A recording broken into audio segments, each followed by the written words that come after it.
So over here you can see that I got a list of tasks right here and the date is being shown in a particular format.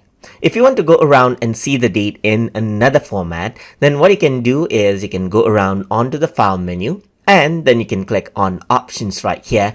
And once you do that, on the general section, you can see the date format right here. So if I were to go around and change it to, let's say, this long date format right here and press OK, then you can see the long date format right here, including the time, as you can see right here. I can go around over here onto, let's say, options again, and then change around the date format. Let's say, for example, I'm just going to go around and select this short date format right here, press OK, and the date format has been reduced out to a short date format, as you can see right here. You can go around, select outer date right here, and you can see that the changes reflects accordingly. I'm just going to press Ctrl Z right here to get back.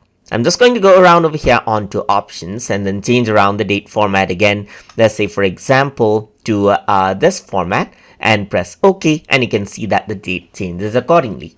And that is how you can change around the project date format inside of Microsoft Project. So I hope you guys learned something as always.